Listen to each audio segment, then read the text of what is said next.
¿Podrías describir y ejemplificar el wokismo? Sí. El wokismo es la idea de que la gente que no estaba consciente de las injusticias sociales despierta y se da cuenta de que existen efectivamente graves injusticias sociales.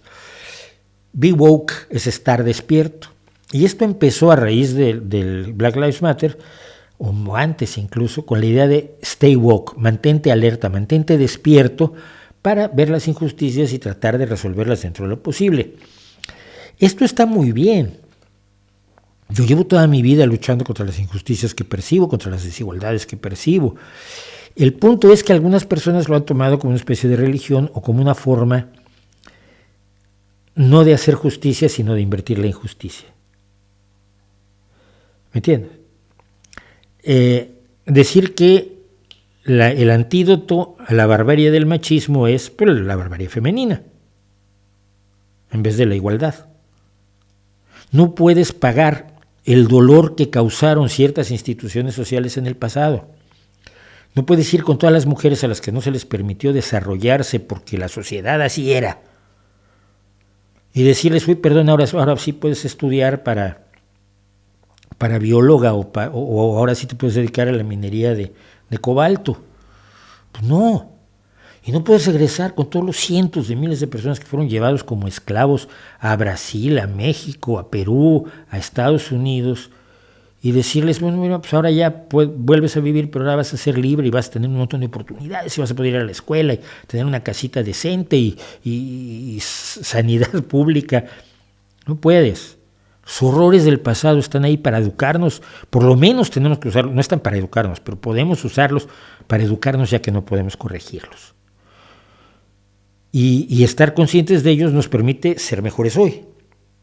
Hoy mi sociedad es mucho menos sexista, mucho menos racista, mucho menos clasista, mucho menos salvaje, mucho menos proviolencia de lo que era hace 20, 50, 100 años.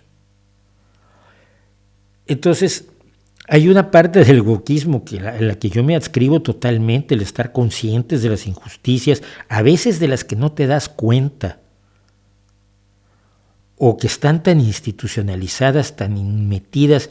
Cuando alguien que yo conozco aquí en España de pronto me habla con una palabra despreciativa hacia los gitanos, yo teniendo amigos, compañeros de partido gitanos, adoro a la lideresa una de las lideresas de los gitanos aquí en Gijón, Adela, y es una compañera que siempre está trabajando y siempre está dando durísimo por el partido. Y veo que alguien utiliza una palabra despreciativa y me siento mal, digo, es que ya esa palabra es de los años 70, 80, ya máximo. Pero claro, quien me lo dice es una persona de 70 años que así vivió toda su vida. Pero ya nos damos cuenta de que esas palabras quizás sería bueno desaparecerlas. Dentro de 20 años no las va a decir casi nadie, como no sea con todo el deseo de ofender, por supuesto. Entonces, ya hay un wokismo excesivo, extremo, sí, el que trata de sacar el sexismo y el racismo de los libros antiguos, que es estúpido. Si todos los libros antiguos tienen sexismo y racismo y una serie de prejuicios que hoy nos parecen mal. Pero no puedes reescribir el pasado. El wokismo que quiere reescribir el pasado se equivoca. El wokismo que quiere imponer morales, sus formas morales a otros, se equivoca. Pero nuevamente es un fenómeno enormemente complejo. Yo me quejo de muchas cosas woke, por supuesto, y por supuesto que sí. Y por eso he tenido aquí a críticos como el propio Soto Ibarzo, como mi queridísimo Edu Galán, porque hay ciertas cosas que no son aceptables. Pero eso no quiere decir que nada de lo woke sea aceptable, pero a los extremistas esto les viene muy bien.